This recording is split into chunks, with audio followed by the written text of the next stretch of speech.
Hey guys, Jack here from superstringinglax. Today we have another Theory Thursday. So what's up guys, today we have another Theory Thursday like I said, and today we're going to be going over a very important aspect of lacrosse and of the stringing community and of the playing community. It is having a face-off pocket. Alright, so there's a couple things I want to make sure you guys all know. This is my personal opinion of a face-off pocket, but I've found to work best with all face-off men.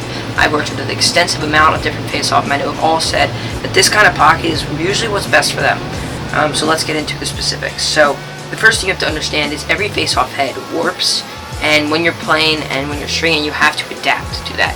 So as a face-off man, the best thing to do is just keep good maintenance on your stick. You know, put a hockey puck or a softball in there.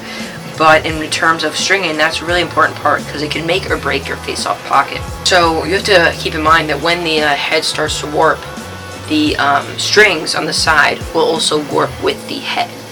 So what's going to happen is if you have, with the warp that comes from a face-off head, usually the strings and the sidewall get pushed to the inside of the head. So now you have a head that's really pinched, and you have the strings on the inside. It makes it almost impossible to pinch and pop without the ball getting stuck in the back of your stick. So I tend not to use SIs, not at SIs, anything like that. What I found now to be the best face-off pocket is just ones. So although I'm not going to give away my face-off pattern because that is what gets me a lot of business is people coming to me for face-off heads, I will kind of give you what you're trying to look for when you string a face-off head. So I've already told you that you use ones and twos, which is really the biggest part you need to know. But in other words, you want to kind of have just a really mid pocket that shifts all over the place. It should be a really shifty pocket, and you should be using a softer mesh, which is why Maven mesh is a mesh that works so well. So like a Hero mesh, or even like a Shogun mesh, or a String King 3S, any of those meshes that are softer is what's going to be best, because you want to have the ball so it's here, and then when you pinch it up and pop it and you catch it in the head, the mesh just settles back down and you're ready to play. That's what you want.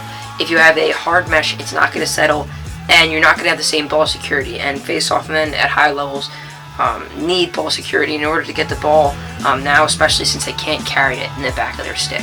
So when you're stringing a face-off head, you really want to make sure to keep only using ones and twos. You can still get a pretty nice channel out of it, but you want to only use ones and twos to make sure that even if the head was to warp, you still have a very wide amount of space so the ball's not going to catch. If you have SIs, like I said, and the head warps, the mesh is going to go to the inside of the head, and that's going to lead to the ball getting stuck in the back and you getting violations. But if you string it so that there's ones and twos, even if it warps and the mesh goes on the inside of the head, you're still going to be alright because of the ones and twos. They just don't create as tight of a channel, and so that's going to make sure that the ball stays pinching and popping the whole lifespan of the head, which is really important. Make sure to comment any of the theory videos you have down in the comments below. I really appreciate that, and I'm going to give credit to everyone who does that. Alright guys, so that's pretty much it for this video. Make sure to like, comment, and subscribe.